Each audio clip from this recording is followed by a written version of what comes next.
Bonjour à tous et bienvenue pour ce troisième petit épisode avec Alexis Delmé. Bonjour André.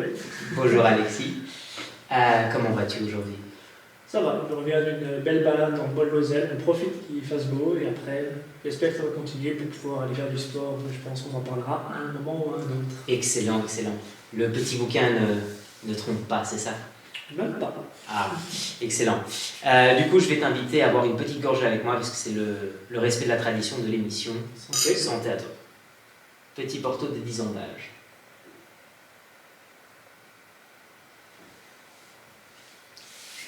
C'est meilleur que le bleu. Et notre petit époule est toujours de la part, puisqu'il nous accompagnera dans notre petite discussion.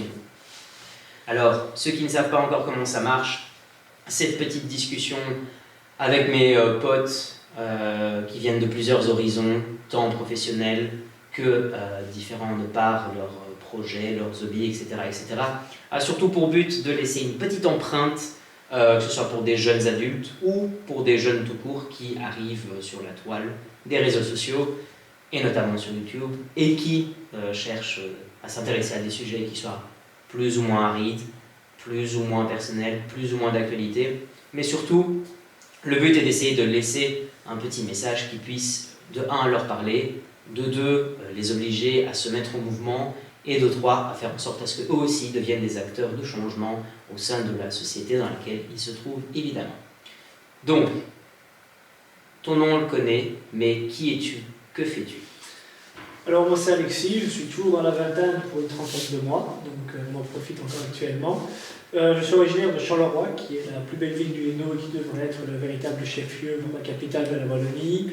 J'ai fait mes études à Louvain-la-Neuve en sciences politiques, un bachelier, et le master en sciences politiques option générale, spécialisé dans ce qui est en politique belge, en politique comparée.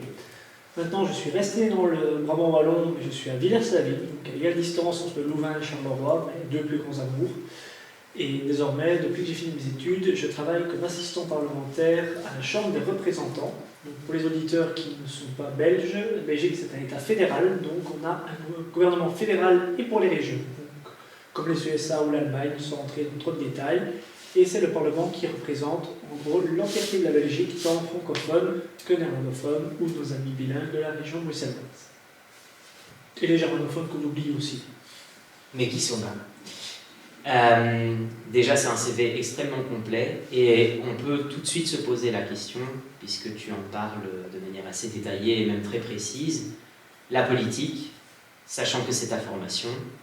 On va peut-être débuter avec une petite phrase, je ne sais pas si elle va être perçue comme une phrase un peu provoque ou tout simplement un point de départ à notre discussion, mais comme tu le sais très certainement, Aristote disait « L'homme est naturellement un homme politique ». Et puis il rajoutait, on ne sait pas si c'est avant ou après, il faudrait avoir l'œuvre devant nous, mais Aristote rajoutait à cette phrase que le but de la politique était de commander des hommes libres. Est-ce que ces deux phrases peuvent être conciliées selon ta vision que tu as quand même de la politique, ou est-ce qu'elles se valent à elles toutes seules, chacune dans son coin? Elles doivent forcément aller de pair. Comment toi tu conçois la politique? Quelle est sa fonction? Et puis, l'ayant étudié quand même en détail, est-ce que toi, tu as une vision de la politique à ton tour? Avant tout, le zoopolitikon ou l'animal politique dans ce sens-là, c'est la question de la politique, c'est surtout les rapports de puissance. C'est-à-dire, dès que les hommes entrent en société et qu'il y a des relations entre les autres, il y a, comme réunion, des rapports de puissance et d'influence aussi entre les gens, même si certaines idéologies vont dire que la société peut fonctionner autrement que ça, la réalité fait que l'on est comme ça. Et le fait que la politique soit pour les hommes libres, c'est une vision très démocrate. Il y a des pays où l'homme n'est pas libre au sens où nous on l'entend en Europe occidentale, et où la démocratie n'a pas la même forme, voire n'est pas perçue comme le système le plus pertinent. C'était Churchill qui disait que la démocratie est le moins pire des systèmes politiques. Donc avant tout, c'est un peu comme une théorie en science. Tant qu'on n'a pas trouvé autre chose qui marche mieux, c'est ça qui fait force de loi. Avant tout, j'ai étudié la politique, mais il faut bien se rendre compte que étudier la politique, ça fait de la personne un politologue, et que les personnes qui font de la politique ne sont pas nécessairement politologues. Il y a beaucoup de juristes avant tout, des personnes qui après ont fait une formation d'avocat, mais toujours dans le domaine du droit, mais il y a des gens qui peuvent être agriculteurs, comme le député pour lequel je travaille, même s'il a fait des études en sciences politiques. Pour les politiciens un peu plus connus, au PTB, Roger Debeau, il est biologiste. Olivier Chastel, l'ancien président du MR, qui est député européen, est pharmacien. Et Louis Roupeau est docteur en chimie. Donc, la politique, on peut y arriver soit par l'étude de la politique et passer au côté pratique après le côté théorique, ou on peut y arriver par un parcours de vie tout à fait différent, en se disant n'importe qui peut se dire on va changer les choses. Il y a des députés qui sont médecins, il y a des députés qui ont travaillé chez Aldi ou qui ont été gardes de musée. Il y a de tout. Et en fait, c'est ça la force de la politique, c'est qu'on n'est pas uniquement entre personnes qui ont fait les mêmes études. On est passionné par le même système, mais chacun vient d'horizons différents. Le politologue, lui, étudie le fonctionnement de la politique et comment tous ces mondes entre eux interagissent. Et c'est là que c'est intéressant de se rendre compte que, au final, c'est une relation d'homme libre, mais chacun vient avec son bagage, et de mon point de vue politologue, je l'étudie. Après, dans mon job, maintenant, j'ai une fonction pas de politicien, je n'influence pas directement, une influence secondaire, voire tertiaire, parce que j'ai travaillé pour un député, mais sans être pleinement politicien, je veux dire, je suis un peu dans la zone grise entre deux. J'ai une petite zone d'influence, mais c'est pas, ça ne change pas l'intérêt à la politique. C'est juste que là, je peux appliquer mes connaissances théoriques en me rendant compte de l'effet pratique directement. Je suis directement à l'étape où je vois comment ça se met en place, comment les hommes interagissent entre eux directement. Excellent, excellent.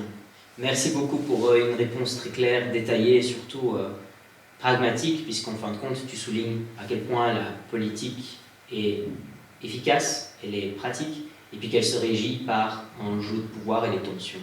Est-ce que... Efficace, pas toujours. C'est ça qui est justement très comique, c'est que pour les Français qui nous écoutent, oui.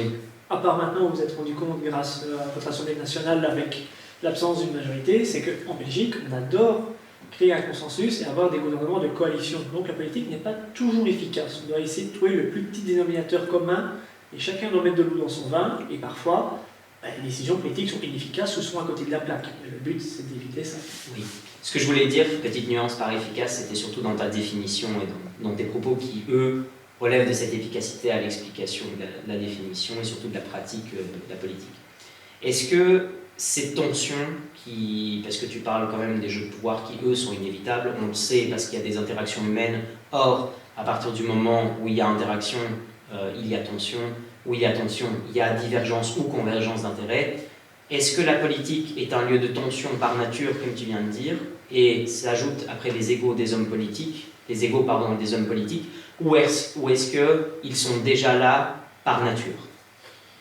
Ça dépend, il peut y avoir justement des égos qui vont jouer, mais dans ce cas-là, on quitte le cadre politique et ça devient plus l'intérêt personnel qui joue. Alors, il y en a qui font de la politique par intérêt personnel, et il y en a qui le font par pure idéologie. Et ça, au sein de la même partie, il peut y avoir différentes mouvances. Après, la question de la tension, c'est, sans entrer dans la théorie trop science politique, il y a ce qu'on appelle le package deal ou le log rolling. C'est vraiment l'idée, log rolling, c'est de faire rouler des rondins. Il faut imaginer que c'est un petit peu, on cherche à trouver un moyen où on va trouver un sens où ça va pour tout le monde, en disant, écoute, voilà, j'ai mis de l'eau dans mon vin pour telle décision, tu es d'accord pour toi mettre de l'eau dans ton vin pour telle décision, ok, on approuve tout ensemble. On ne fait pas qu'un cas par cas, c'est chacun accepter un petit peu de nuancer ses propos, et c'est là où les différentes tensions doivent essayer de trouver un accord, sinon la politique est complètement bloquée. Mais le but, c'est d'éviter qu'il y ait un blocage, et c'est pour ça qu'une majorité peut être intéressante face à une opposition, c'est qu'on sait que ça va passer, mais quand c'est une majorité à plusieurs, il faut parfois ménager ses voisins et un petit peu lâcher le chou pour essayer que tout fonctionne. On sait qu'on n'aura pas tout ce qu'on veut, on sait que ce ne sera pas comme on l'aurait complètement voulu, et on sait que dans le fond, c'était plus ou moins l'idée de base qui passe. Et il y a une frustration qui peut aussi se mettre malgré tout là-dedans. Donc le compromis est le mot roi de la politique à cet égard. Surtout en Belgique. Surtout en Belgique. Surtout en Belgique. Donc voilà, non, merci beaucoup pour tout ce que tu viens d'apporter comme nuance. C'est vrai que c'est très important. Dans l'épisode précédent, avec l'invité précédent qui était John, on a parlé notamment sur la notion de nuance en histoire. Est-ce que la notion de nuance peut être présente aussi en politique? Ou est-ce que les partis sont déjà divisés, les idéologies sont stables, est-ce qu'elles changent avec le temps, elles changent avec l'histoire? Parce que moi j'ai une petite idée derrière, mais j'aimerais t'entendre là-dessus. La politique est nuancée, dans le sens où, au sein d'un même parti, il y a plusieurs ailes. Il y a toujours une aile de gauche, une aile de droite, une aile plus conservatrice, une aile plus libérale, réformatrice, ça dépend. Donc déjà, au sein d'un même parti, il y a des nuances, parce qu'on n'est pas dans une vision commune ou une idéologie commune. Ça, on laisse ça à d'autres pays ou à d'autres partis. En tout cas, pour le mien, ça fonctionne comme ça. Et bien sûr, le président de parti va aussi un peu dicter une ligne de conduite, mais il ne faut pas voir ça comme une grosse guideline, comme une ligne à suivre. Il faut voir ça comme une piste de bowling. Il y a des barrières à ne pas franchir, parce que ça devient un peu la limite où on va enfreindre l'idée du parti, mais où tu peux voyager un petit peu sur cette piste en disant, voilà, tu peux te positionner à différents endroits. En général, chacun a son positionnement, et parfois d'autres membres du parti vont être à côté. Mais on est dans la même équipe, mais on n'est pas tous attaquants, défenseurs ou autres, on est dans la même équipe. C'est une sorte de curseur de commun dans lequel tous les hommes et femmes participent à ce processus. C'est ça. Et après, il faut bien penser qu'on est face à d'autres partis au Parlement, que ce soit majorité ou opposition. On discute avec d'autres partis. Dans le système belge, il y a les partis néerlandophones, ce qui fait qu'en général, on a un parti frère libéral, un parti frère socialiste, un parti frère écolo, etc. où ils pensent relativement comme nous, mais il y a aussi des spécificités culturelles par rapport à là d'où ils viennent. C'est-à-dire une autre région du pays, il y a une autre culture qui joue là-dedans. Donc, on a un socle commun, mais qui fait que ça va changer pour certaines décisions. Déjà ça fait une nuance au sein d'une même filière, d'une même idéologie, dans le cas de l'idéologie libérale par rapport à ma connaissance plus particulière et professionnelle. Mais après, il faut nuancer par rapport aux autres partis. Il y a des partis avec lesquels on sera plus proche, qui vont être plus centre-droit ou sociodémocrate. Après, il y a les partis plus socialistes, les partis plus communistes ou écologistes. Là, on s'éloigne de notre point de départ idéologique, et plus on s'éloigne, plus la nuance sera grande, parce qu'on va avoir une difficulté à trouver des accords. Parfois, on va être tout à fait d'accord sur un même point, parce que l'actualité a fait que l'autre parti aura le même avis. Donc ça va être très souvent nuancé, et au-delà de ça, pour revenir avec la dernière question que tu m'as posée, l'idéologie d'un parti peut tout à fait changer. Quand c'est un nouveau président, la ligne directrice peut changer, ou un parti peut se redéfinir. Par exemple, DEFI, qui sont les démocrates fédéralistes indépendants, si je me rappelle bien, eux sont vraiment une vision libérale, mais un peu plus à gauche que le MR. Et avant, ce parti-là s'appelait le FDF, pour seulement c'est Fédération démocrate francophone. Le but était, je me suis souvent trompé sur le FDF, mais tant pis, pour l'acronyme, le but était de défendre les francophones de la périphérie bruxelloise, parce que pour ceux qui ne savent pas, Bruxelles est bilingue, mais les communes autour sont dans le Brabant flamand, donc en région de langue flamande, il y a beaucoup de francophones qui y habitent. Mais ils défendaient les intérêts de ces francophones. Mais c'est une zone géographique très restreinte, mais le parti a changé, ça reste dans son ADN, mais ils sont présents en Wallonie. Il ne faut pas défendre les francophones là où il n'y a que des francophones, donc ils sont un peu positionnés en disant, voilà, on avait une position idéologique de libéral, mais positionnée d'une manière différente du MR, comment on se positionne, et ils ont élargi justement leur vision pour toucher un public plus large. C'est aussi un choix électoral pour gagner plus de voix d'une certaine manière et de ne pas être restreint juste à une petite zone géographique ou à une population beaucoup moindre. La science politique, tu viens de dire, atteste, et finalement, pas seulement la science politique, mais la politique comme pratique, atteste quand même les faits d'actualité. Ma question, qui peut paraître une question soit à deux balles, soit peut-être très simpliste, est-ce que c'est l'actualité qui fait la politique ou est-ce que c'est la politique qui fait l'actualité? Et si oui, et finalement qu'il y a un double sens dans ces deux dimensions, est-ce qu'il y a la primauté de l'un sur l'autre? Avant tout, tu dis double sens, mais je vais dire un triple sens, parce qu'il y a quelque chose qu'on étudie en Sciences Po dans les premières années, je ne me rappelle plus bien duquel et lequel, mais il y a le politique, la politique, les politiques. En anglais, ça va être policy, polities, policies, et en gros, le politique, ça va être l'homme, la manière dont il travaille. L'acteur.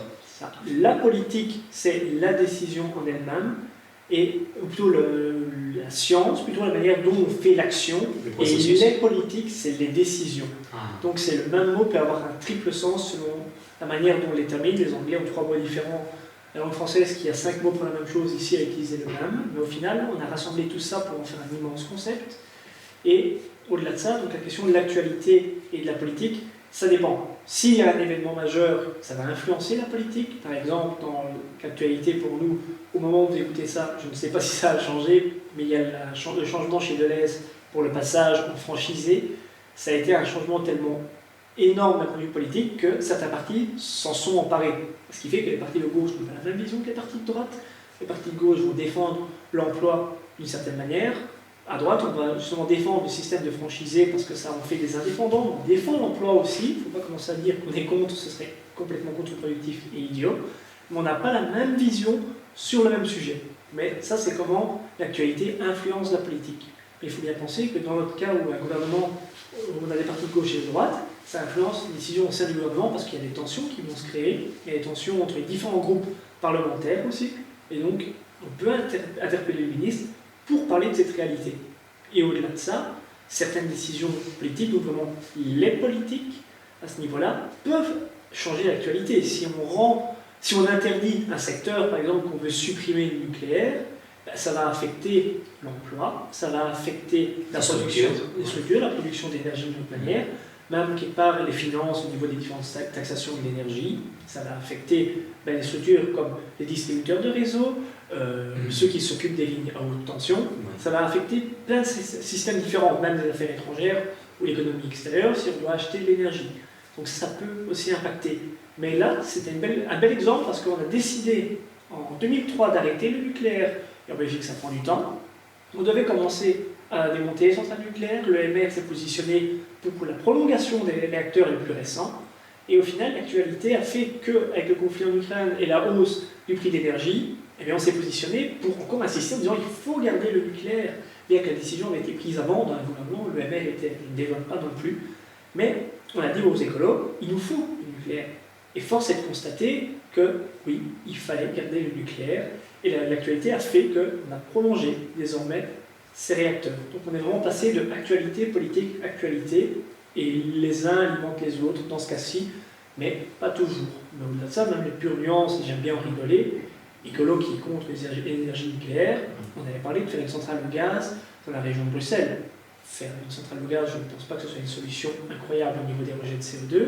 Les Allemands ont arrêté le nucléaire, très bien, on a ouvert des centrales au charbon. Alors, entre quelques déchets nucléaires que je ne minimise pas, il y a des déchets nucléaires et des réacteurs qui rejettent de la vapeur d'eau et rejeter de la fumée comme au début du siècle.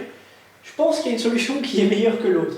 Après, tout est question de nuance, on appelle ça un mix énergétique, et c'est toujours une question d'actualité qui rencontre la politique. Oui. On est en train de faire en mer du Nord une île artificielle avec des éoliennes pour produire de l'énergie en profitant des courants aériens en mer, bien que les éoliennes puissent perturber aussi l'écosystème, la faune et la flore. Donc, une décision en implique toujours une autre, et il y aura toujours un impact, même si des fois c'est complètement inattendu. Oui.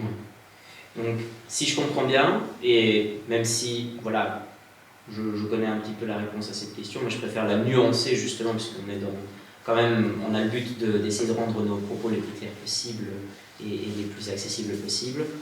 On se rend compte que tout comme à l'image de la technologie ou des connexions technologiques, la politique, elle, établit finalement des connexions entre tout dans le réel, puisqu'elle affecte directement le réel. C'est-à-dire que si on reprend un petit peu le sens polysémique du mot politique, qui lui parle de l'acteur, celui qui agit en politique, l'homme, la femme politicien, l'acteur comme tel, de la politique, la pratique politique, c'est-à-dire les décisions qui sont prises au sein même des acteurs, et enfin la politique comme procédé ou comme processus qui lui enclenche, déclenche, réenclenche des processus et des décisions qui étaient soit arrêtées, qui doivent reprendre, etc., etc. Finalement, la politique, est-ce que c'est une brique du réel ou est-ce que c'est une maison dans le réel? C'est une brique. Je dirais que c'est une brique parce que de la manière dont on l'a construit, on en a fait une maison. Mais si on abolit, on va dire, le système démocratique comme il existe actuellement, on va en faire autre chose de ces briques.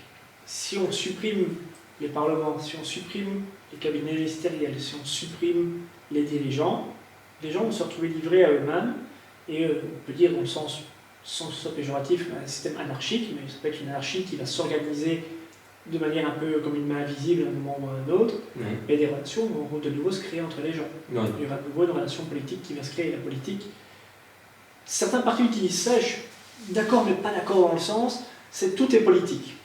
Certains vont dire que le privé est politique. C'est quasiment une prémisse métaphysique, dire que tout est politique. C'est ça. Mais si on dit que tout est politique comme le privé, comme ça a été dit en France, ça peut justement mettre sur la place publique des choses du privé. Et dans ce cas-là, ça devient un peu antinomique. Un couple a une relation de pouvoir. Il y a une influence de l'un et de l'autre. Bien sûr. On peut laisser et parfois reprendre. Oui. Ça, c'est une relation politique parce qu'il y a de la négociation. On veut acheter une maison, Comment? Tu veux un jardin? Moi je voulais ça. On négocie. Il y a un Ça, contrat. C'est ça. C'est un contrat social à ce niveau-là. Mais tout est politique dans le sens où, partout où on regarde, on voit un bâtiment, tiens, je vois un bâtiment qui est une polyclinique créée par un hôpital. Ah, c'est un hôpital catholique. Donc c'est le pilier catholique qui a créé ça. Ce n'est pas le pilier libéral ou social pour faire un socialiste ou libéral pour faire un hôpital laïque. Donc il y a une influence du politique dans toute chose. Le truc, c'est de ne pas le voir constamment parce qu'on ne voit plus que ça. C'est quelqu'un qui se monopolise sur un sujet, qui est vraiment monomaniaque, ne verra que ça. C'est une des formations professionnelles que j'ai avec mon travail, c'est que tu vois des décisions, tu dis ah, il y a ça qui a joué, il y a peut-être ça, mais c'est aussi un plaisir d'analyser ce qui se passe derrière. C'est de te rendre compte que ce que tu vois être un bâtiment neutre, c'est un enchevêtrement de ces petites briques de politique qui ont construit quelque chose. Excellent. Et de par ton expérience et ce que tu observes et ce que tu as pu observer, même les acteurs que tu as pu rencontrer, est-ce que tu as peur d'une mise à mal de notre démocratie? Parce qu'on sait que dans les temps qui courent, un peu dans tous les pays du monde, elle se voit un peu ébranlée, pas seulement dans sa conception théorique, mais on parle bien de faits pratiques, on parle quand même de faits avérés, de faits d'actualité. Qu'est-ce qui, toi, qui est quand même un homme, je ne dirais pas directement de terrain, mais en tout cas qui participe quand même à des processus qui, eux, ont des implications sur peut-être un terrain plus grand, quels sont, selon toi, avec ton expérience et ton recul, et peut-être même une plume plus affinée de cette dimension, quels sont les dangers que toi tu vois pour notre politique dans le contexte européen en 2023? La politique, c'est un reflet de la société. La société change, la politique évolue. La société change à chaque instant, les systèmes politiques changent à chaque élection. Dans le cas du fédéral, ça change tous les 5 ans. Dans le cas du communal, ça change tous les 6 ans. L'Europe, c'est tous les 5 ans. Donc, c'est une prise de température à un instant T qui va être la température moyenne pour les 5 prochaines années, selon l'élection, évidemment. Les systèmes politiques évoluent parce que la société change et change très vite. Dans le sens où, depuis l'ère industrielle, il y a eu beaucoup de changements qui ont affecté la politique. L'apparition de partis socialistes ou communistes, typiquement, liés par exemple à l'industrialisation. Là, la société change, on est dans ce qu'on appelle l'ère post-MeToo, ça a influencé aussi, ça a influencé les mentalités. On appelle ça l'ère post-moderne et post-démocratique aussi. Voilà, mais je prends l'exemple de MeToo, pour un exemple concret en fait qui parlera peut-être plus aux gens, c'est la parole s'est libérée et ça va affecter plein de parties différentes. On va écouter les femmes d'une manière différente, on va écouter les hommes d'une manière différente. Absolument. Et ça va influencer aussi les décisions politiques. Un secrétariat à l'égalité des chances a sûrement un impact plus grand maintenant qu'en 2004. Et en fait, c'est à cette manière-là que ça évolue. Après, je vois où tu vas mettre ta question, c'est comment ça se fait que ça évolue comme ça en Europe ou même dans le monde occidental. Hier, RTL TVI, donc la chaîne privée belge, avait fait dans son journal un reportage à la Chambre des représentants, donc au Parlement fédéral, et aussi le Sénat pour ceux qui aiment bien ça, comme John qui était précédent invité. On a une passion pour le Sénat tous les deux, et ça c'est un clin d'œil. Où ils avaient réuni 4 présidents de partis jeunes, c'est-à-dire écologues jeunes, jeunes engagés, jeunes socialistes, et jeunes MR, c'est le président des jeunes MR à Bruxelles. Et c'était pour expliquer comment les gens, comment ils font en tant que jeunes face à un désintérêt de la politique ou à un dégoût suite aux derniers chiffres du baromètre Ipsos le soir, RTL-VTM, pour s'en rendre compte, tiens, comment on perçoit la politique. Il peut y avoir un dégoût. Il faut bien penser qu'en Belgique, le vote est obligatoire. Pour se dégoûter ou non, il faut voter.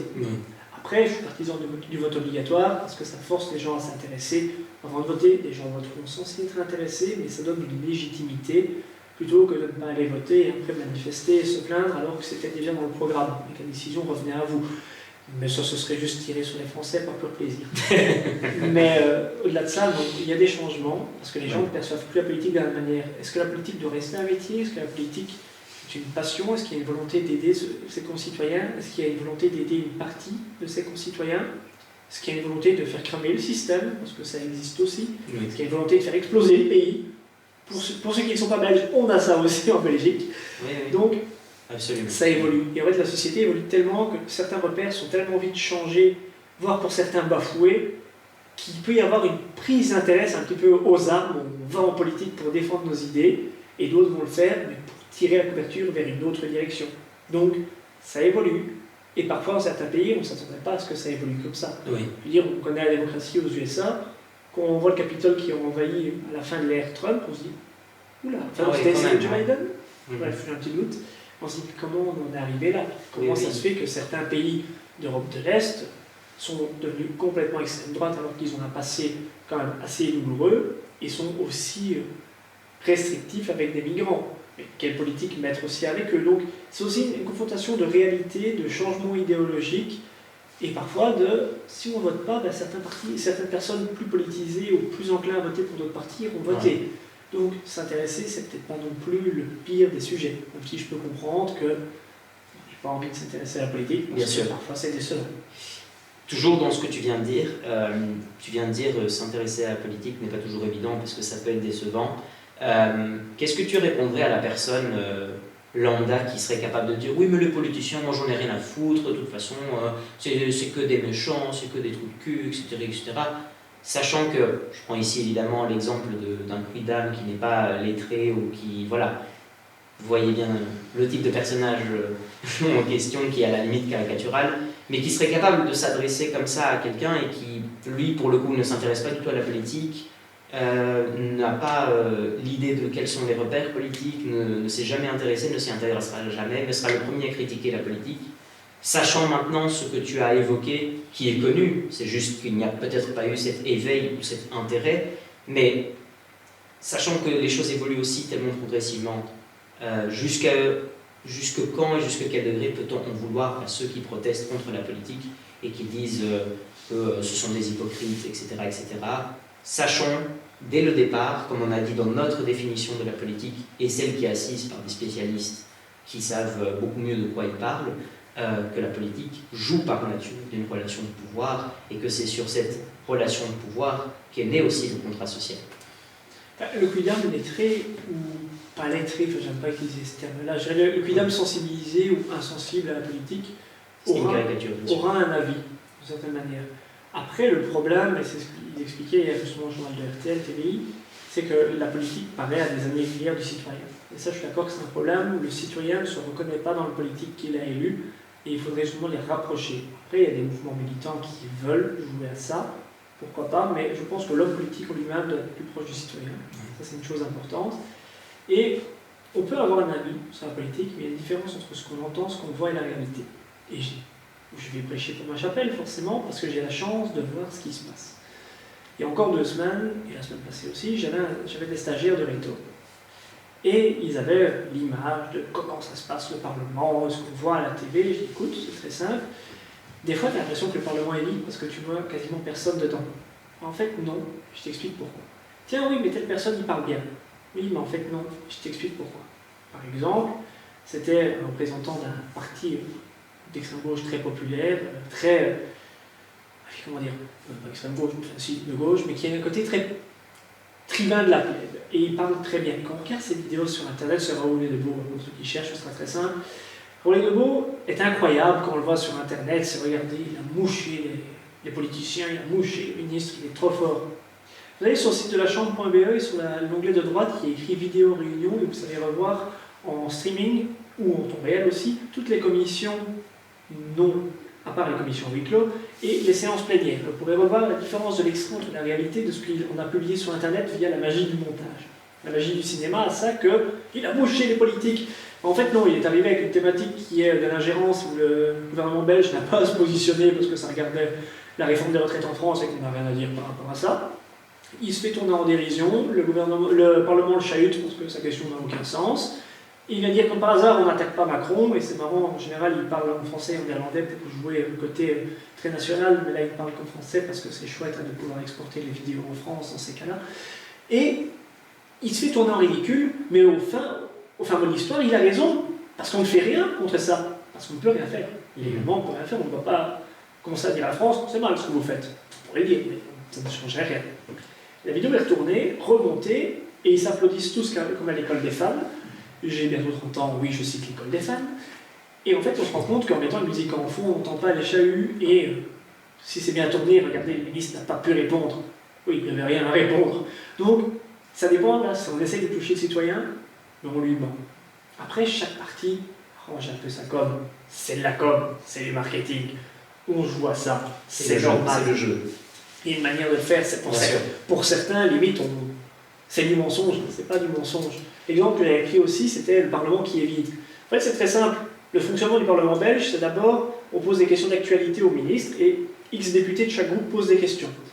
Ensuite, ça va être les débats autour des projets et propositions de loi qui auront déjà été votés en commission. Une commission, c'est un petit groupe, c'est une petite classe, où on regarde la même proportion des députés. Donc s'il y a, c'est un exemple, 30% de MR, 20% de socialistes et 30% de nationalistes flamands, les autres on ne les compte pas, dans la commission on va mettre que 2-3 MR, 2-3 nationalistes flamands, 2-3 tatata, pour garder cette même proportion en cas de voix.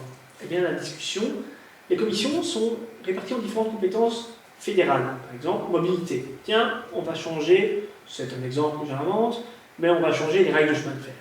Admettons. Eh bien, on vote, tiens, c'est passé, elle est transmise à la séance plénière. Qui va débattre de ça? Les députés qui sont spécialisés en commission, même si les débats ont déjà eu en commission, donc spécialisés en mobilité, et 2-3 autres députés qui seront là, parce que ceux qui ne maîtrisent rien à ce sujet ne vont pas s'impliquer. Ça ne sert à rien, c'est une perte de temps. Idem, si on parle de santé, on n'est pas médecin, on n'est pas en commission de santé, on peut écouter, mais notre présence n'est pas nécessaire. Et bien on débat. Et après, il y a le vote. Dans ce cas-là, oui, le parti s'aligne sur la même décision, on est pour ou on est contre. Au MR, je ne sais pas comment ça se passe pour les autres partis, le vote est libre pour les questions, par contre, d'éthique. Là, si tu n'es pas d'accord avec un truc, tu n'es pas obligé de voter comme ton voisin. Il ne faut pas voir ça comme un presse-bouton, mais c'est comme je disais tantôt, c'est la piste de bowling, c'est voilà, écoutez, c'est la position du parti. On a tous négocié un truc qui nous convient, voilà, on est pour, on est pour. C'est pour ça que parfois on a l'impression qu'il n'y a personne. En fait, les députés qui ne sont pas là, ils ne sont pas à la buvette. Et encore, la buvette, elle sert à négocier et à discuter. Donc ça, c'est autre chose qu'on voit dans les médias. Ils sont dans leur bureau, ils font des réunions, ils font des réunions de majorité, des commissions, ils rencontrent des acteurs de terrain. Ils sont partout, mais en fait, ils sont dans le bâtiment. Dès qu'on sonne la petite sonnette dans tout le bâtiment pour annoncer les votes, ils arrivent et ils viennent voter. Le vote, office de présence, c'est important de voter. Et il aurait été là toute la journée, sauf s'il avait un autre rendez-vous professionnel. Ça arrive. C'est vraiment cette image que l'on envoie aux citoyens. Et une autre image du citoyen, un exemple qu'on m'avait donné, c'était oui, les députés, ils ont tous des chauffeurs. Bah écoutez, si les députés ont un chauffeur, parce que quelqu'un d'autre travaille avec le parlementaire, et je ne le savais pas. Donc, il y en a qui ont des chauffeurs. Les ministres, les chefs de groupe, président de la Chambre, peut-être président du Sénat.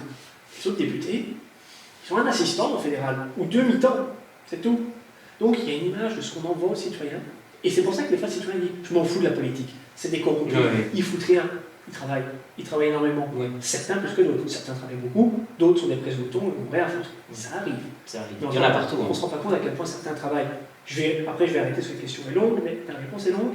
Je vais prêcher pour ma chapelle. Mon député, il est aussi bourgmestre. Alors il y en a qui sont contre le cumul des mandats. Un député représente la nation. Un bourgmestre est le chef de sa commune. Je trouve que les deux sont tout à fait conciliables. Mais si tu concilies les deux, tu es capable de faire les deux. Ça, c'est important. Et à côté, il a un travail. Parce que si vous êtes, admettons, bourgmestre de Bruxelles, vous n'avez pas le temps d'avoir un travail à côté. Vous êtes bourgmestre de Charleroi, vous n'avez pas le temps d'avoir un travail à côté. Vous êtes bourgmestre d'une petite campagne communale, d'une petite commune. Il y a du temps. Honnêtement, il y a du temps. Ben, lui, par exemple, il est agriculteur. Ce qui fait qu'il a une connaissance du terrain par rapport à l'agriculture. Il travaille en tant qu'agriculteur. Quand il doit rencontrer les agriculteurs à la commune, il sait de quoi il parle. Et quand on est au Parlement et qu'on discute par exemple de la circulation de tracteurs, ou quand on est dans la commission groupe de travail sécurité de la chaîne alimentaire, l'AFSCA, donc l'Agence fédérale de la sécurité de la chaîne alimentaire, c'est le ministère de la Santé publique et de l'Agriculture qui travaille. Il sait de quoi il parle, il travaille avec l'agriculture, il travaille avec des produits phytosanitaires, il doit suivre des formations. Un travail à côté, et même un job, un mandat local, est tout à fait complémentaire, voire permet de renforcer la compétence que l'on a au niveau fédéral pour l'ensemble de la population, parce qu'on amène son expérience dans la télécom. Merci beaucoup de ta réponse, Alex. C'est vraiment extrêmement éclairant. Et encore une fois, on soulignera l'importance de la nuance en politique. Allez voir les streamings. C'est un monde de différence de ce que vous verrez au journal. Vraiment, allez-y. Et je me permettrai de souligner un petit aspect peut-être complémentaire par rapport à ce que tu venais d'évoquer sur l'importance de la distance entre l'acteur politique, voire les institutions et le citoyen. Un exemple outre paradigmatique de cette question-là, maintenant sortant peut-être des politiques plus nationales, ici le cas échéant étant la Belgique, mais peut-être l'élever à un niveau, comme on le sait, transnational, comme est le cas de l'Union européenne. On reproche bien souvent aux leaders européens d'être extrêmement distants aux citoyens, mais encore une fois, pour apporter un peu de nuance, beaucoup de données et outils issus de l'activité économique, sociale, environnementale et autres issus de cette entité qui est l'Union européenne sont disponibles et sont totalement transparents sur des outils extrêmement utilisés, comme par exemple Eurostat, qui chiffre les données sur plusieurs questions, différentes catégories, différentes dimensions sociales, qui, elles, résultent aussi de ce travail de terrain dont tu évoquais du politique, mais qui ici se fait avec plusieurs délégués, plusieurs acteurs qui travaillent justement sur le terrain, sur des questions environnementales, sur des questions de harmonisation, je ne sais pas moi, par exemple sur les pièces de toilette. Je sais, l'exemple peut paraître caricatural, mais c'est exactement le cas. Si votre toilette est standardisée et qu'elle est la même en Italie et qu'elle est extrêmement semblable en France et qu'elle est quasiment la même en Belgique, elle résulte justement de cette harmonisation des 4 libertés fondamentales de l'Union européenne, qui sont les biens, les services, les travailleurs et les personnes. Mais tout ça pour dire qu'au fait, ces acteurs-là existent, ces acteurs-là travaillent activement à ce que le réel, justement, s'imbrique, puisqu'on disait tantôt que la politique était une brique dans une maison.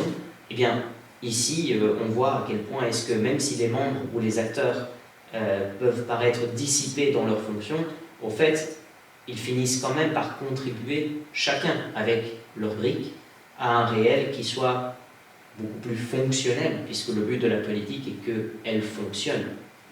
Donc voilà, c'est important de nuancer ces propos-là. Le meilleur exemple que tu pouvais donner, plutôt qu'une pièce de toilette, c'était un chargeur de téléphone. Un chargeur de téléphone. Un chargeur de téléphone, c'est incroyable parce qu'au final, avant il y avait selon chaque marque, puis ça a été le micro USB contre le 30 broches de Apple, puis le micro USB contre le Lightning, et maintenant c'est l'USB-C pour tous, sauf Apple qui peut faire payer plus cher et garder le Lightning. Et là, c'est l'innovation qui va arriver parce qu'ils préfèrent supprimer leur prise de téléphone et faire un chargeur sans fil que mettre du Lightning.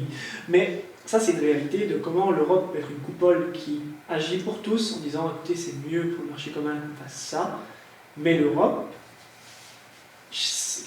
exemple est en fait, si je réfléchis, c'est un empire. Dans le sens où c'est plein de nations différentes sous une même coupole. Chaque pays est souverain, ici, comme dans un empire, mais on doit concilier les sensibilités de tout le monde et les réalités de terrain. Comment aller au marché en Belgique est différent d'aller au marché en Espagne que d'aller au marché en Pologne. Et donc c'est ça qui est intéressant dans l'Europe, c'est de se rendre compte comment c'est toujours ce plus petit dénominateur commun, comme on peut faire une décision qui arrange tout le monde et qui impactera le moins négativement les gens. On peut faire une liberté de circulation, oui, mais il y aura du dumping social. Il faut travailler là-dessus. Tiens, on va justement vous aider par rapport à des prises de téléphone pour diminuer les déchets. Ok, mais comment est-ce qu'on va faire pour changer? Comment est-ce qu'on va obliger les fabricants à le faire? Et comment est-ce qu'on va changer dans les États? C'est toutes des réflexions. La politique nationale a la chance d'être un petit peu au-dessus du sol. Elle paraît inaccessible, mais elle est tout à fait accessible. En Belgique, d'ailleurs, tous les parlements sont libres d'accès pour aller voir les réunions et les discussions, ce qui est une chance en Belgique. L'Europe, on peut accéder aussi à les voir, mais c'est un peu plus évanescent, c'est au-dessus. C'est belge, mais c'est français. C'est français, mais c'est luxembourgeois. C'est luxembourgeois, mais c'est italien. C'est beaucoup de choses en même temps, ce qui fait que parfois les gens ne comprennent pas ce qu'est l'Europe, alors qu'en fait l'Europe, elle est partout. Oui. Et on peut être pro-européen ou contre, mais qu'on le veuille ou non, vous avez l'euro. C'est pratique, oui, mais ça a augmenté depuis qu'on a l'euro. Bah, t'es bien content quand tu ne dois pas commencer à t'emmerder avec une frontière quand tu vas dans un autre pays. T'es bien content quand tu ne dois pas commencer à changer de l'argent et à perdre dans les frais de transaction. T'es bien content quand quelqu'un a un chargeur d'un autre pays qui peut fonctionner. T'es bien content quand ton assurance maladie fonctionne à l'étranger ou ta mutuelle. Donc, il y a des avantages, il y a des inconvénients, mais il faut réaliser comment ça se concrétise sur le terrain. Absolument. Voilà.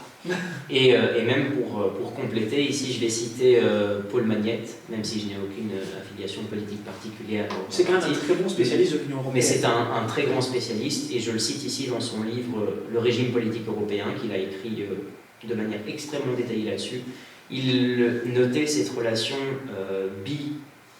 bidimensionnelle, où en fait l'Union européenne est sous le contrôle des États, donc les États sont clairement souverains, mais c'est l'Union et les États agissent sous la supervision de l'Union. Donc l'Union européenne est une entité, une instance, mais qui supervise, qui régule quelque part ce que les pays font.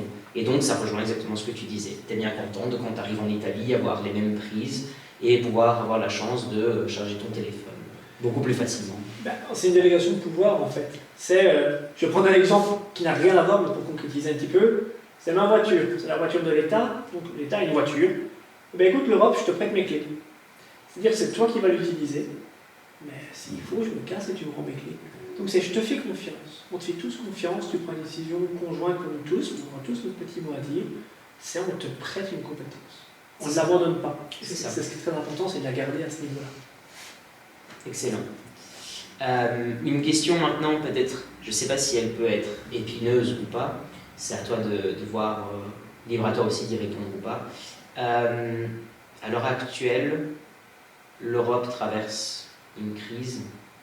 On peut penser si c'est une crise identitaire ou pas. Est-ce que c'est une crise politique? Est-ce que c'est une crise civilisationnelle? Tu parlais tantôt du fait que l'Europe était comme une sorte d'empire, sans forcément en être un, mais qu'elle fonctionnait comme un empire. La question que j'aimerais te poser, c'est comment est-ce que tu la vois maintenant et comment est-ce que tu la vois dans 10 ans, dans 20 ans, dans 50 ans, sur le temps moyen. Dans la question d'empire, c'est vraiment pour l'idée de multiculturalité, multinationaux. Parce qu'un empire, c'est une volonté d'expansion. Il y a ce qu'on appelle l'overstretching, c'est-à-dire sur-étendement, ça va se déchirer. C'est tendu. C'est ça. Très tendu. Plus l'empire s'étend, plus il risque de se déchirer quelque part. Ici, l'Europe n'a pas de volonté de s'agrandir, parce qu'au final, l'Europe, c'est géographique. Oui. Donc on ne peut pas agrandir l'Europe tant qu'on veut. Et certains pays se revendiquent européens, parfois pas, donc ça peut jouer. L'Europe évolue parce que la réalité d'un pays n'est pas l'autre. Tout simplement, les Grecs ne vivent pas ce que vivent un Maltais. C'est tout con, mais c'est comme ça. C'est vrai. Ce qui fait que l'Europe change constamment et elle se redéfinit parce que, au final, l'Europe, c'est un reflet de la politique nationale. Si ton pays traverse une grande crise migratoire et qu'il y a un problème avec l'emploi, c'est un parti de droite, on est gagné.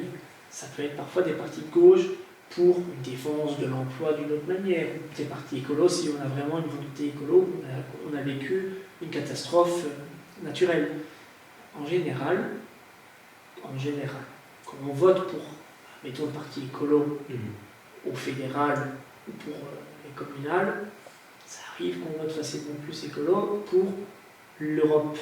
Et donc, ça va refléter la réalité de terrain. Même si parfois certaines personnes se disent ce parti-là, je ne le sens pas pour l'Europe, je vote pour un autre. C'est un droit, c'est tout à fait un droit. Et l'Europe change. Après, l'Europe change parce que les États changent. Les États changent en interne et ils changent en externe. Ils sont confrontés à des mouvements de population, ils sont confrontés à des réalités, à des populations qui vieillissent, à des populations qui viennent, ou à des relations entre les pays. L'Ukraine voudrait rentrer en Europe. Ok, vous pouvez penser qu'à côté, il va avoir par exemple la Pologne. La Pologne, c'est la frontière de l'Europe à ce niveau-là. Aussi la Hongrie, les autres pays. Dans ce cas-là, mais oui, ils sont aux portes de ça. Ils vont être forcément plus inquiets que le luxembourgeois. Donc, l'extérieur va influencer ce pays et comment il va se positionner dans sa politique nationale et à l'Europe. L'actualité fait que, mais les changements idéologiques et les changements sociétaux font que. Que va devenir l'Europe dans 5, 10, 15, 20 ans? Honnêtement, je ne sais pas. Je pense qu'elle va se redéfinir. Et l'Europe a tendance à se redéfinir. Ils ont tenté de faire une constitution européenne, ça n'a pas fonctionné, on a changé. Mais le traité de Maastricht qui a aussi changé. Comment l'Europe se définit? On aura peut-être un autre traité dans quelques années qui va rechanger le système de l'Europe. Est-ce qu'on va arriver aux États-Unis d'Europe comme certains le pensent ou voudraient? Peut-être pas, parce que ça veut dire perdre sa souveraineté. Est-ce que perdre sa souveraineté est un bien ou un mal? C'est pas à moi d'en décider. J'ai mon avis, mais ce n'est pas la question. Donc, c'est toutes ces tensions nationales importées au supranational qui vont jouer. Mais je pense que l'Europe va continuer à vivre ces petites crises, parce qu'elle fonctionne vite de crise en crise. Mais elle va tenir. On a beaucoup plus à y gagner avec l'Europe qu'à y perdre. Oui, on va récupérer nos compétences, on va récupérer notre clé de voiture dont je parlais tantôt. C'est bien les Anglais, bravo, vous avez fait ça. L'autre fois, je lisais un article qui expliquait justement, et c'est là en fait, c'est là l'ambivalence assez chouette, c'était un producteur de poulet. Alors là, c'est marrant, c'est un producteur de poulet qui expliquait que il n'arrive plus à vendre ses poulets. Ouais. Parce que le problème, c'est que quand on a un poulailler de système intensif qui n'est pas bon, pour la poule, on ne va pas se mentir, il faut des gens pour venir choper les poulets et les buter. Alors c'est pratique, on engageait des Polonais qui faisaient ça vite bien, pas cher. Ben maintenant, vous n'êtes plus dans l'Europe, vous n'avez plus la liberté pour les travailleurs de vous rendre en Europe, enfin de vous rendre dans ce cas-là hors Europe, c'est-à-dire en Angleterre, mais aussi le reste de l'espace Schengen. Et qu'est-ce qui se passe? Il faut engager des Anglais. Comment ça, les Anglais n'ont pas envie de buter des poulets et de faire ça pour 2 francs 6 sous? Ben là, on a 2 réalités. La première, on avait des travailleurs étrangers, on créait de l'emploi, on créait de la richesse. Oui, on créait de la richesse en sous-payant les Polonais, sous-payés par rapport à un Anglais. Mais le Polonais était souvent mieux payé que quand il était en Pologne. Et il venait faire ça 6 mois, il rentrait chez lui, il ramenait de l'argent, et l'argent circulait et permettait des investissements. C'est des réalités. Ils peuvent moins facilement venir en Europe, et ils ont parfois des produits qu'ils aiment bien, qui n'arriveront plus. Mais ils seront plus libres pour certaines décisions sans avoir de compte à rendre à l'Europe. Peut-être qu'ils n'auront pas besoin de payer certains subsides aussi à l'Europe. On y gagne, on y perd. Au moins, on a quand même plus à y gagner, mais il faut que l'Europe soit forte, mais néanmoins laxiste pour que les États aient toujours un rôle à jouer, sinon c'est un château de cartes qui s'effondre. Donc, fragile, mais on la veut forte, on la souhaite forte pour l'avenir, et on souhaite surtout qu'elle se redéfinisse, peut-être de manière plus claire, puisque, encore une fois, ne s'est-elle pas trop nuancée à tel point de s'être perdue de temps en autre? Elle va se redéfinir. Elle va se redéfinir. De facto, elle doit, donc elle va se redéfinir, sinon elle n'a plus de raison d'être. Oui, et surtout qu'elle doit absolument avoir une voix sur la scène internationale qui soit claire. Les Américains, leur soft power, c'est genre l'influence américaine, C'est ça. on est présent. La Chine, ils tentent de concurrencer ce soft power et ils sont un peu l'usine du monde. Pour ceux qui ne savent pas, soft power, c'est une question d'influence. Hard power, c'est ce qu'on peut mettre sur la carte, sur la table. Par exemple, les Américains, ils ont l'armée, c'est le hard power. La Chine, ils ont ferme les usines, c'est le hard power, on bloque tout. Ben, l'Europe, pas un hard power incroyable. On en a. Mais en fait, ce que l'Europe tente de faire, c'est d'avoir justement cette influence, plus en cas soft power, écologique. Parce que les Américains et les Chinois, ils ne sont pas cette fibre écolo. Qu'en Europe, tous les partis sont écolos. Aucun parti qui va dire honnêtement, moi je ferais bien du CO2. Non, il faut tous avoir un petit fond écolo, parce que c'est une réalité. Et l'Europe tente d'avoir ça parce que personne n'a concurrence. Et l'Europe aura cette belle image de moi je défends la terre, et vous qu'est-ce que vous faites? Vous polluez, vous pouvez continuer à produire, produisez peut-être mieux. Et elle tend vers ça. Ça va être intéressant à voir. Elle essaye en tout cas de le faire actuellement. Ce qui est déjà un pas vers l'avenir. Par exemple, à l'avenir, en 2035, on a interdit maintenant la vente de véhicules neufs avec un moteur thermique. Ça, c'est du soft power. On va passer à l'électrique. Même si l'électrique peut être produit de manière justement péjorative pour la planète. Donc il faut produire une électricité verte. Mais c'est quoi une électricité verte? On peut faire des éoliennes. Oui, mais les éoliennes, ça pollue et ça détruit la faune et la flore. D'où, comme tantôt, chaque décision en influence une autre à nouveau. Et c'est là que justement les acteurs politiques, et le politique acteur et à nouveau le politique procédure, la politique procédure et la politique prise de décision devront bien se coordonner pour éviter justement de se entremêler les uns aux autres et à ce que la décision soit la plus claire possible. Et l'Europe a une image assez procédurière, très administrative des États. Le formulaire B32. Non, c'est vraiment un cliché. Et par exemple, je reviens avec ça, mais là on parle de l'Europe. Il y a une évolution des producteurs de voitures. Les constructeurs doivent changer leurs voitures. Nous, on fait des batteries électriques. Le cobalt vient du Congo. Il faut bien penser que ce n'est pas parce qu'on développe quelque chose que c'est intéressant pour nous que c'est pas négatif pour un autre. Donc il faut aussi réfléchir à ça. Est-ce qu'il faut recycler, récupérer du cobalt? Si votre décision vous paraît bonne, elle est sûrement mauvaise pour quelqu'un. Et le problème, c'est qu'il faut prendre des décisions. Donc il faut être nuancé et tenter, comme toujours, de ménager la chair et le chou, de trouver le petit dénominateur commun, mais être conscient que votre voiture électrique qui sauve la planète à partir de 2035, si elle sauve la planète, elle sauve un gars qui est dans un tunnel de 10 mètres sous sa maison, dans le Katanga, pour essayer de trouver du cobalt. Il y avait un très bon cache investigation sur ça il y a une semaine. Dans un monde idéal, la politique serait on maximise les bienfaits et on minimise les dégâts, c'est une espèce d'utilitarisme classique. Mais au fait, quelque part, il faudrait inverser cette tendance, non pas l'inverser, pardon, mais transformer cette tendance et dire que, dans un sens plus réel et même plus réaliste, la politique serait de maximiser les bienfaits, sachant qu'on ne va pas atteindre tout le monde, mais on essaye quand même d'atteindre le plus de monde possible avec le plus grand nombre de décisions positives, et que, outre que minimiser les dégâts, on essayerait vraiment de faire remonter ceux qui seraient en dessous ou qui seraient les plus impactés, qu'ils soient les moins impactés possibles. C'est-à-dire que ici, tu ne minimises pas les dégâts, tu essaies même de les éviter de manière à ce qu'ils arrivent vraiment au moins de monde possible, quoi. Ce qui serait quand même un idéal à poursuivre en tout cas.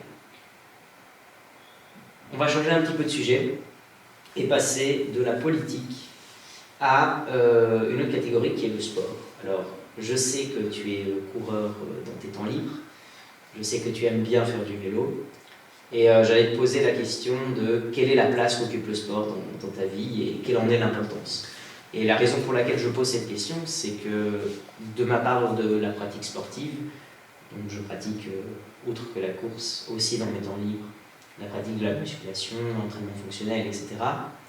Je remarque quand même qu'il existe une tendance actuelle, je ne sais pas jusqu'où elle s'étend, je ne sais pas si elle est forcément culturelle, mais en tout cas je le remarque que dans nos sociétés de plus en plus sédentarisées, de plus en plus ubérisées, on voit quand même qu'il y a une tendance à si pas se laisser aller, en tout cas à refuser la notion d'effort qui, elle, est très, très importante dans la pratique sportive. Or, quand je lis un livre qui me dit que le meilleur gagne, je retrouve justement l'élan du sport, l'élan de l'effort et l'élan du travail. Et j'aimerais te poser la question, quelle est l'importance que le sport a pour toi et quelle est la place qu'il occupe dans ta vie? Je vois où tu veux m'emmener avec ton explication. Non, en gros, le sport a plusieurs places. La première, c'est mon vélo prend de la place dans l'une des chambres de mon appartement. C'est le concept espace. Je regarde tout comment il prend de l'espace. Et mon genou d'un point de vue anatomique me fait mal. Mais ça, c'est parce que... C'est une extension de l'espace. Voilà. Non, le sport, avant tout, j'étais pas du tout sportif jusqu'à mes 16 ans. Ouais, 16 ans. Vous pouvez imaginer, moi j'ai une famille où ma mère est casanière et fume, et mon père fait beaucoup de sport. C'est assez antinomique. Mon père a fait du triathlon, des Ironman, a toujours été un sportif, et moi ça m'a touché, ça fait bouger l'autre, comme disait Chirac. Et en fait, c'est arrivé un jour, c'était la course du château de Monceau à Charleroi, qui, en gros, mon père allait faire cette course en septembre, en disant t'as qu'à venir. Je suis tu sais quoi, allez, je viens. C'était à 5 km. J'étais dernier en gym, quand j'étais avec un pote, on était les 2 derniers quand vous avez tour de parc. Je me suis dit, en fait, c'est sympa. Vraiment, c'est sympa de courir. Un moment d'éveil, quoi. Ouais, vraiment. J'ai dit, tu sais, je vais aller courir une fois avec toi, apprends-moi à courir. Un mois après, il y avait la course du bois du casier. Je dis, allez, je la fais. Et j'ai jamais arrêté. Et alors, c'est un truc tout con, mais quand on commence, le sport, par exemple, quand on commence, on fait des progrès. Je pense qu'on a musculé, puis tu prends, et après tu plafonnes, et c'est là que l'entraînement et la civilité vont prendre un rôle. Mais je suis passé dernier, premier, en gym, au courant. Je dis, wow, c'est trop bien, ça marche bien en fait. Et après, oui, tu fais des résultats. Tu as envie de travailler, tu as envie de continuer. Et un jour, tu plafonnes. Et quand tu plafonnes, tu as 2 choix. Tu dis, je trouve que j'atteins le max, c'est chiant. Ouais. Ou, allez, je vais plus loin. Je vais plus loin, je continue. Parfois, tu te blesses. Je suis blessé après 13 ans. Là, j'ai été blessé pendant quelques mois, parce que voilà. Mais le sport, en fait, il y a plusieurs aspects. Déjà, le côté physiologique, tu te sens bien. Et après, tu es fatigué. Mais c'est de la bonne fatigue. C'est pas la fatigue du Netflix and chill où j'ai rien fait. Et j'aime bien aussi glander et jouer à Switch ou regarder des vidéos YouTube. Comme tout le monde. Ouais. Mais voilà. Après, tu peux jouer un utile agréable. Je fais du rouleau avec mon vélo et je mets Netflix. Je fais les deux. Déjà, j'adore. Mais le sport a ça, qui est déjà se sentir bien. Tu te sens mieux, tu te sens plus fort. Si tu as un esprit de compétition, c'est intéressant. Il y en a qui n'ont pas l'esprit de compétition. Pourquoi pas, hein, je ne juge pas. Mais après, cette envie de te dépasser, ça peut se transposer à d'autres choses. Tu peux justement te dire dans ton travail, je peux faire mieux, je peux aller plus loin, je peux faire autre chose. Et c'est ça qui est chouette. Après, le sport, à un autre niveau, tu rencontres des gens, tu fais des relations avec le sport, tu peux faire du réseautage avec le sport si tu as envie. Bien sûr. Le sport, c'est comme l'art. Ça peut être comme tu apprends un instrument de musique. Au début, tu apprends bien, puis après, ça devient chiant, puis après, tu joues des trucs incroyables, puis tu fais des concerts, tu rencontres des gens. C'est juste que le sport, c'est éreintant physiquement. Ça peut être éreintant mentalement, mais après un marathon, tu n'avances plus. Mais qu'est-ce que tu te sens bien? Et ça, c'est ça qui est chouette dans le sport, c'est que ça. Tu te sens presque, allez, surpuissant en disant, je l'ai fait. Et ça, voilà. Et après, tu peux courir de deux manières. Tu peux courir face aux autres et faire un classement. Tu peux courir face à toi. Par exemple, tiens, je vais faire 2 fois la même course d'une année à l'autre, je suis à chaque fois 37e. Ouais, peut-être que le premier est plus rapide que la fois avant. Regarde tes temps. Je trouve que tu as été 10 minutes plus rapide. Ça veut dire que tu as augmenté ton temps de je ne sais pas combien de secondes au kilomètre. Sois fier de toi. Tu peux regarder derrière toi et être fier. Et quand tu tombes, tu apprends à te relever. Tu peux dire, je vais retourner à mon niveau. J'ai envie d'y retourner. Tu n'es pas obligé. Ça, en tant que personne blessée, j'ai envie d'y retourner. J'ai été blessé après le dernier 20 km de Bruxelles, parce que j'en ai une grosse année, marathon, et pendant le Covid, je courais tout le temps. Puis pendant le Covid, quand tout le monde grossissait, moi j'ai perdu les quelques kilos de l'UNIF et j'ai perdu 12 kilos en courant. Donc, et j'ai jamais été très très gros. Et qu'est-ce que c'est être gros aussi? Alors que pourtant, je mange bien, et je bois bien, on ne va pas se mentir non plus. Mais ça peut être intéressant de se dire, voilà, on se dépasse, on découvre de nouvelles choses. Je cours à pied, je me blesse. Bon, avant j'ai fait un peu de vélo, j'en ai pas.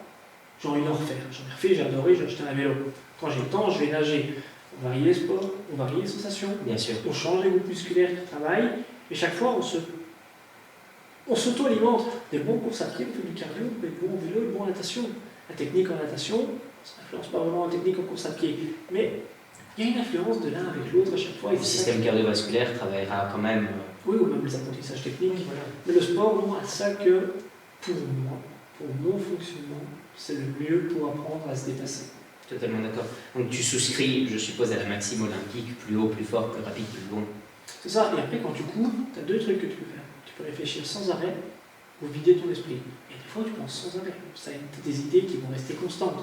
Et d'autres où tu es juste dans les champs et tu regardes le paysage et tu te dis putain, on est bien ici. Et ça nettoie une partie de ton cerveau qui pourrait être comblée par de l'anxiété ou une quelconque autre sensation qui puisse justement te faire surréfléchir ou mettre à la limite ton cerveau en surchauffe, soit parce que tu as une longue journée au boulot, soit parce que tu es déjà fatigué, etc., et que c'est peut-être le meilleur moyen de se vider la tête. Et comme tu le disais si bien, le fait de se dépasser, je pense que le sport t'inculque une discipline qui te dit « Bon, j'ai pas envie de faire ça, mais malgré le fait que j'ai pas envie de faire ça, je vais quand même le faire. Alors certes, je vais peut-être pas le faire de manière aussi efficace que je l'avais fait si j'étais motivé, mais en même temps, je l'ai fait. Et le fait même d'exercer cet exercice dans la contrainte te fait rendre compte que même si tu n'as pas envie, il y a beaucoup de choses que tu ne voudras pas faire dans ta vie, mais que tu le feras quand même. Et que tu es bien obligé de les faire, parce que sinon ça aura un contre-coup sur toi, et ça peut t'affecter évidemment. Des fois, tu n'as pas envie, en fait, quand tu vas courir le plus dur, ça peut être dégueulasse, hein. Le plus dur à la piscine, c'est d'aller dans l'eau. Quand tu es dedans, tu es parti, tu y es, vraiment, c'est de sortir de chez soi, il pleut, c'est chiant. Puis tu es dehors, tu as mis ton carouet, tu as mis tes casquettes, tu es parti, hein, t'es mouillé, on y va. Oui. Pas de malade non plus, mais c'est un élément de motivation, et des fois tu te dis, ouais, j'ai une grosse journée, ça se trouve, ça va pas le faire. Et tu te surprends, et en fait, tu éclates tous tes temps parce que tu es motivé. Ça arrive. Il y a des fois des courses où il y a mal aux jambes, tu dis, ouais, ça va pas. Après, ça va super bien, tes muscles chauffent, t'es dedans, t'es motivé, et quand tu vois, tu as fait tes premiers kilomètres plus vite que d'habitude, tu n'as pas sprinté, tu t'es pas cramé comme un con, et tu te dis, en fait, j'ai des super sensations aujourd'hui. Si tu gères bien ta course, tu vas en faire de ta course, tu progresses, tu gardes tes temps, et moralement, t'es fort, tu peux être très fort, et après, des fois, tu rates ta course, tu te dis putain, merde, je suis passé à côté, c'est frustrant. Et puis tu le digères, tu apprends à passer à autre chose et tu reviens plus fort. Et tu l'as quand même fait. Et c'est ça aussi qui est important, c'est que même dans les moments où justement tu n'écrases pas tes temps, tu n'as pas fait tes PB, etc., tu vas quand même faire ce qu'il faut pour couvrir la distance que tu t'es programmé et tout, et tu arriveras quand même à ton but. Des fois, tu as des gens qui disent ouais, je ne vais pas courir, je cours lentement. Mais c'est pas grave. Et alors, je vais courir avec des potes qui courent lentement, je me mets à leur niveau, c'est pas du foutage de gueule, viens, on se balade, on court ensemble. Tu vas courir à quoi? Tu cours à du 10 km/h. Tu as été plus loin que quelqu'un qui n'est pas sorti. Tu cours à du 8 km/h. Tu as été plus loin que quelqu'un qui n'est pas sorti. Tu as tenté, tu as essayé. Si tu n'essayes pas, tu ne rates pas. Si tu fais rien, ben voilà. Absolument. Tu as été faire 3 km, tu as fait 3 fois plus que ceux qui ne font rien. Ça veut dire qu'ils ont fait 1 kilomètre. Oui, pardon. C'est vrai. Mais voilà. C'est-à-dire que tu as fait N plus 1 plus. Non, c'est vraiment, Voilà. c'est une discipline de soi et des fois, ouais, t'as pas envie. Et ça arrive, et des fois, il faut prendre un jour de repos parce que ça se trouve, la machine est fatiguée, Ouais. mais le mental est épuisé. Et aller courir quand le mental est épuisé, c'est le pire, c'est ça qui fait avancer tout. Ouais, ouais. Et il y a même, et même je suis sûr qu'il y a des sportifs, peut-être qu'ils vont nous regarder, je sais pas, mais que eux ont sûrement des conversations avec leur godasse et avec leur Ben, en leur combi en train de dire non, je ne veux pas partir aujourd'hui. Oui, tu veux partir, enfoiré. mais en soi, même ton vélo, hein, tu veux parler à ton vélo, en disant putain, me lâche pas, je vais essayer il y a pas longtemps, la chaîne a sauté, il me restait 1 minute sur mon rouleau. T'engueules ton vélo ou tes godasses qui glissent parce qu'elles sont vieilles. Et là, tu te dis oui, je sais, j'aurais dû les changer. Oui, j'aurais dû profiter de cette pub de Soconi que j'ai reçue avec mes chaussures qui étaient en solde, même si je sais que ma copine va râler. Mais oui, parfois, voilà. Non, tu développes une relation avec ton matériel, mais c'est pas. C'est un peu comme le mec, un pilote de Formule 1, me lâche pas ta voiture. La machine, le corps que nous sommes et la machine et nos accessoires ne font qu'un pour que l'on marche d'autant mieux. Avant-dernière question, puisqu'on a parlé quand même notamment de politique, mais ici le sport, on a commencé à bien développer aussi. Qu'est-ce qui te fait rêver au fait? En sport ou en politique? Alors, en général, d'un point de vue à la limite même personnel, sans trop dévoiler bien sûr, mais est-ce qu'il y a quelque chose dans ces deux dimensions que l'on vient de voir, qu'on vient d'aborder, et qui finalement sont un petit peu le fruit de nos hobbies que nos horizons ou autres? Qu'est-ce qui te fait rêver? Dans les deux cadres différents, d'abord la politique. Pour moi, l'importance de mon job, c'est que je me sente heureux dans ce que je fais. Et c'est pas dans le sens, je vais être heureux, je vous vois déjà sourire en écoutant, c'est très mignon. Non, j'ai envie de me dire ce que je fais a une utilité. Ouais. J'ai déjà eu des bullshit jobs avant, où il en faut, honnêtement. Après, j'ai eu un job où j'ai collé des tickets de caisse, ça sert à rien. J'ai adoré par contre travailler à la caisse du Spar ou dans la Neuve, ça a été le meilleur job étudiant de toute ma vie. J'ai adoré ça parce que j'étais en contact avec les gens. Mon job ici actuellement au Parlement, quand je rentre chez moi, je veux me dire, j'ai été utile à la société. J'ai fait quelque chose. Peut-être que quelqu'un d'un autre parti va se dire que mes décisions, mes choix et mes opinions ne servent à rien. Dans mon cadre à moi, je me dis, je n'ai peut-être pas voté la loi, je ne suis pas député, mais j'ai peut-être participé à une décision, j'ai participé à une question parlementaire, j'ai écrit peut-être quelque chose dans cette loi. Et me dire en rentrant chez moi, j'ai fait quelque chose qui me semble bien pour la société. Ça n'était pas pour d'autres, mais pour moi ça allait bien et je peux me coucher en disant, j'essaye de rendre le monde meilleur. Après, la politique, c'est un paradigme, c'est une paire de lunettes. Le filtre libéral n'est pas le filtre socialiste. Mais selon mon paradigme, je veux me dire, aujourd'hui j'ai une utilité dans la société, et ça c'est ce qui pour moi me pousse et me drive au quotidien dans mon job. Le sentiment d'une mission accomplie quelque part. C'est ça, de me dire, je suis acteur du changement. À mon niveau, mais je suis acteur du changement. Il y avait une phrase très belle là-dessus, justement, je me permets de rebondir là-dessus. C'est agis là où tu es et pense avec le monde. Non, c'est un peu ça en fait. C'est très beau. C'est vraiment ça. Elle est d'un auteur du XXe siècle. Hein. Je ne vois pas qui est, si bien qu'on a une pléthore d'auteurs qui pourraient la faire, mais on essaiera de la retrouver. Voilà, vous la partagez sur nos réseaux, vous le taguez à André. Et non, et après je réfléchis au niveau sport. Moi, ce qui me fait rêver, c'est simplement probablement revenir à mon niveau. C'est déjà pas mal. Après, je suis pas un athlète olympique, hein, mais je me démerderai quand même pas mal. Et ce qu'il y a, c'est que j'ai très bien progressé après le Covid, ce qui fait que j'ai atteint un niveau que je n'avais jamais eu. Et tu te dis, en fait, j'en suis capable. Waouh, il faut que j'y retourne. C'est possible. J'ai envie de retourner à mon niveau, me challenger sur des courses, et après voir et tenter peut-être d'autres choses. Ici, c'est très hypothétique, je suis sur l'appli des Jeux Olympiques de Paris, parce que pour le moment, quand tu cours, tu gagnes des points. Pour peut-être, après, si tu as assez de points, faire le tirage au sort, pour peut-être faire le marathon de Paris. Et te dire, honnêtement, alors que j'ai déjà fait un marathon, j'en ai chié, te dire, est-ce que j'y retourne? Oui, parce que le marathon de Paris, ça pourrait être quand même vachement drôle et te dire, j'ai fait un marathon aux Jeux Olympiques, parce qu'ils vont prendre des lambda qui auront fait ça pour aller participer. Donc là, c'est mon petit objectif du moment, mais je cours très peu, parce que je reviens de blessure, je peux recommencer à courir, j'avance moins, j'ai eu un problème cardiaque en décembre, ça n'a pas aidé. Donc, c'est le rêve qui rencontre la réalité, mais de se dire juste du chaud, allez, je continue et je veux progresser dans mes temps, mes classements, mais toujours en me sentant bien, en étant heureux de ce que je fais. T'as pas envie, ça arrive. Mmh. Voilà. Toujours avec modération, sans sans vouloir nuire à la santé, c'est le plus important. Parce que si vous êtes blessé au sport, ben après, là vous revenez en arrière, effectivement il faudra encore plus de temps de récupération avant de retrouver son niveau antérieur. Et les ondes de choc dans le genou, ça fait...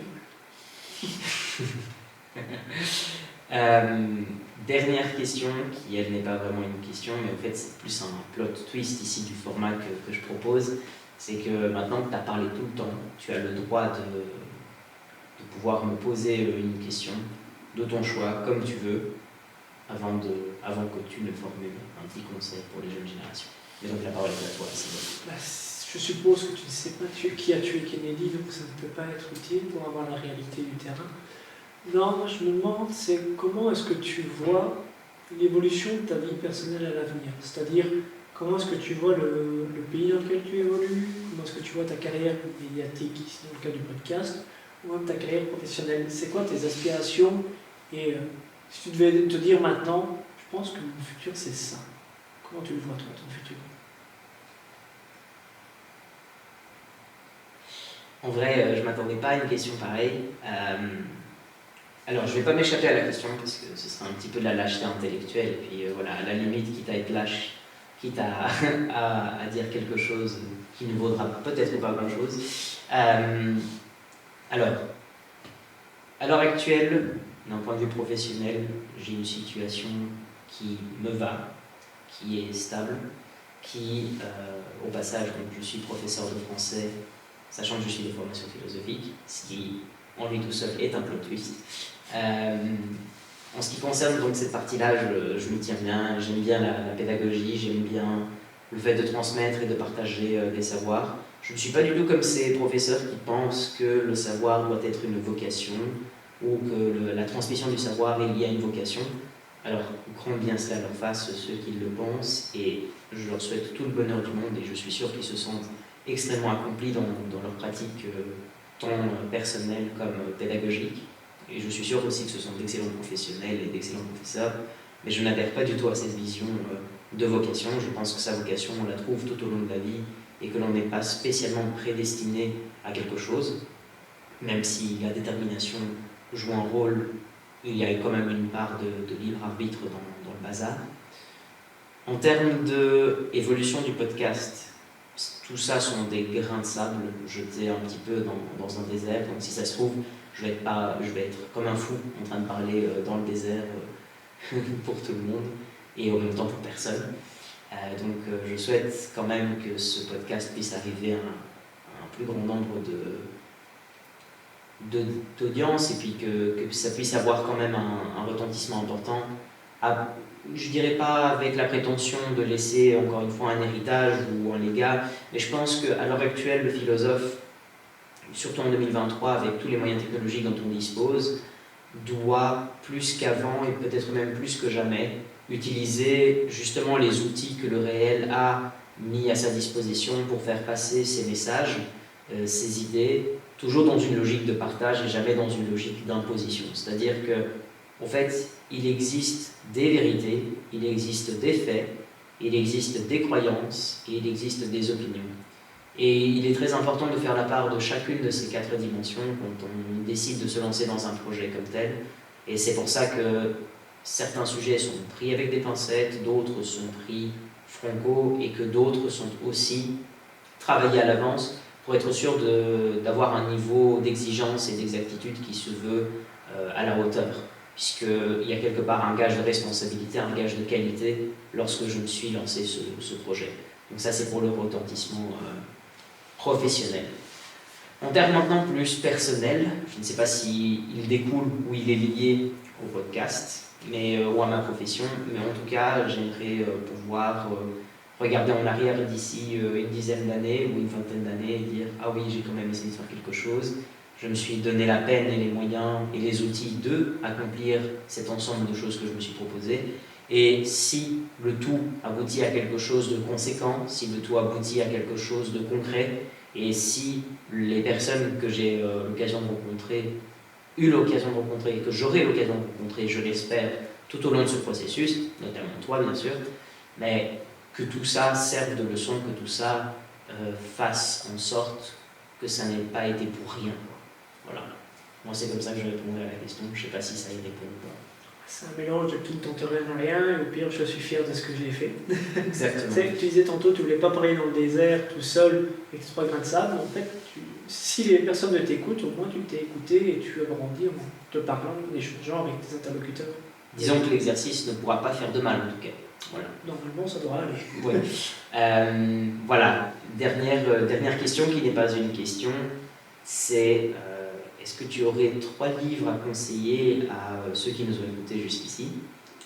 Ça peut être des livres académiques, non académiques, un livre que tu as peut-être sur ta table de chevet, qu'importe, et à cela rajouter un conseil pour les jeunes générations, les jeunes adultes, et peut-être pour les Peter Pan de notre époque. Voilà. Mais avant tout, je ne suis pas un grand lecteur. Honnêtement, je suis plutôt un immense bouffeur de documentaires et de... Ça peut être des documentaires aussi. Après, je veux dire, c'est un peu des formations pro, mais j'aime bien le Prince de Machiavel. Ça, honnêtement, c'est un bon bouquin. Très bon livre. L'art de la guerre de Sun Tzu est intéressant. Après, c'est parfois divisé pour mieux régner aussi dans sa manière, mais c'est plutôt comment une pensée d'il y a plusieurs milliers d'années a évolué pour parfois ne pas changer, revenir à ce qu'elle était à l'époque actuelle, c'est assez intéressant. Et des documentaires, j'en ai tellement. Deux thèmes particulièrement et qui t'ont particulièrement marqué. Honnêtement, je ne saurais pas vous dire, parce que je regarde tellement souvent des trucs sur YouTube qui fluctuent. Je sais pas pourquoi, pour le moment, je regarde beaucoup Carambola, avec un K. Carambola, c'est un programme court de Arte. En fait, non, allez voir Arte. Allez voir Arte, c'est la meilleure solution que vous donner. Allez regarder Arte. On est 8, mais ça vaut le coup. Non, Arte. Carambola, c'est un programme qui compare les différences culturelles entre la France et l'Allemagne. Et ce qui est comique, c'est qu'en Belgique, on est quelque part un peu entre les deux. Donc, des fois, on se dit, ah ouais, c'est logique. En fait, les Français découvrent des trucs, c'est très chouette. Et au-delà de ça, l'animation est magnifique parce que ce sont des dessins ou des effets de collage. Chaque animation, chaque épisode est différent, c'est 2-3 minutes. Si vous avez quelques secondes là-dessus en attendant votre train, regardez ça. Allez voir Carambolage. Je pense que c'est le mieux que je puisse vous conseiller. Et le dessous des cartes, c'est Arte. Allez voir Arte. Bref. Et un conseil que je peux donner, soyez heureux d'être vous-même. En fait, c'est encore bateau, mais je suis content de ce que je fais dans mon job parce que ce que je fais dans mon job a un sens pour moi. Faites en sorte que ce que vous faites ait du sens pour vous. Soyez fiers de ce que vous faites et ce que vous savez faire. Battez-vous pour vos idées. Et oui, les idées d'un autre ne sont pas les mêmes que vous. Ok, mais parfois il faudra avancer. Mettre de l'eau dans son vin, c'est pas un signe de faiblesse, c'est un signe de force. Parce que oui, tu as bradé ton idée, mais tu es capable de faire ça pour faire avancer plutôt que bloquer un système et que rien n'évolue. Tu fais ton sport, c'est le même. Pousse un petit peu, je peux le faire. Tu n'arrives pas aujourd'hui, tu n'as pas fait un exercice plus poussé, fais-le plus tard. Et qu'importe la personne qui fait du sport, que tu sois petit, grand, gros, maigre. Et c'est quoi être petit, grand, gros, maigre? Tant que tu es en bonne santé. Honnêtement, c'est le plus important. Les gens ne se sentent pas bien dans leur corps. Pourquoi? Tu peux essayer de le changer. Tu peux. Tu n'es pas obligé, mais tu peux. Il faut que tu te sentes bien, que tu sois en bonne santé. Tu te sens bien avec un physique atypique? En vrai, tu te sens bien, tu t'en fous. Tu ne comptes à rendre à personne. Absolument. Mais tu es en bonne santé, c'est le plus important. Parfois, tu ne choisis pas d'être en mauvaise santé. Bien sûr. On a la chance de pouvoir aider avec un système social qui peut aider ça. Mais c'est cool. Tu es en mauvaise santé, libre à toi. Tu peux reprendre ta vie en main. Si tu peux changer ça, tu peux, tant mieux. Si tu ne peux pas, pour des raisons X ou Y, je suis désolé. Mais si tu peux, essaye. Tu veux arrêter McDo et faire mieux? Tu peux faire mieux. Tu veux continuer chez McDo, tu peux. Ou transforme ton McDo en cheat meal. Tu es libre de faire ce que tu veux. Tu n'as pas de compte à rendre à personne, mais il faut être bien conscient que c'est encore très politique et très bateau, mais ta liberté s'arrête là où commence celle d'un autre. Tu es libre de faire ce que tu veux. Si ça commence à influencer sur la vie des autres, il faut peut-être se poser une question. C'est très libéral en disant, parce que ouais, je suis libéral, c'est une grande découverte. En fait, ce que vous voulez, le libéralisme, c'est progressiste à la base, c'est pas conservateur, c'est pas ce qu'on essaie de faire croire. Il y en a qui sont conservateurs. Mais la société, elle avance par pas. Il y en a qui avancent en Formule 1, on s'étonne que ça va un petit peu vite. Mais le but, c'est que chacun soit heureux. Soit utilitariste, ou qu'importe l'approche que tu vas utiliser, mais soyez heureux d'être qui vous êtes. Soyez heureux de pouvoir être vous-même dans le pays dans lequel on est. Soyez heureux de faire ce que vous avez envie de faire. Pétez pas les couilles aux gens qui n'ont pas envie de vous suivre. Et au final, on va essayer de se mettre tous autour de la table et trouver une solution qui convient à tout le monde. Parce qu'au final, c'est le truc que je pourrais le plus dire, c'est de l'eau dans le vin. on trouvera un consensus, hein. C'est ça être belge, on se met tous d'accord, on va trouver quelque chose qui nous va, parce qu'on aura mis de l'eau dans notre vin, donc ça nous rendra plus fort. Et puis avec tous les inconvénients ou les obstacles que l'on peut trouver, nous avons quand même de la chance d'être là où nous sommes. Ça dépend, ça peut être surtout du déterminisme social, en se disant un obstacle si c'est personnel ou dans le sens général, on a plein d'obstacles dans une vie, tu peux le dépasser. Après, moi, mes parents n'ont pas fait bénéfice, mes parents sont coiffeurs, ma grand-mère a travaillé dans une bouteillerie, mon père était marchand de mazout, qu'un autre il était gendarme, puis il a été boulanger, mon grand-mère était coiffeuse, donc je n'ai pas d'amis universitaires, j'ai eu la chance de faire des études, et après, j'ai toujours bossé à des jobs étudiants en même temps que mes études. Depuis que j'ai 16 ans, je fais un job étudiant parce que j'aime bien ça. Et alors oui, des fois j'ai eu des jobs étudiants, je devais faire un mi-temps, je devais faire minimum 20 heures, parce que le contrat était comme ça. Plus mes études, plus mes cours, plus la radio que je faisais à l'époque, et le sport et les sorties. Vous vous donnez le temps que vous voulez, alors parfois vous serez crevé, mais si on ne se donne pas les moyens d'essayer, on n'a pas les moyens de réussir. Un corps sain dans un esprit sain, à la recherche de sens. Sain, ça dépend ce que mon genou gauche et ma tension artérielle vont dire. Merci beaucoup Alexis. De rien, André.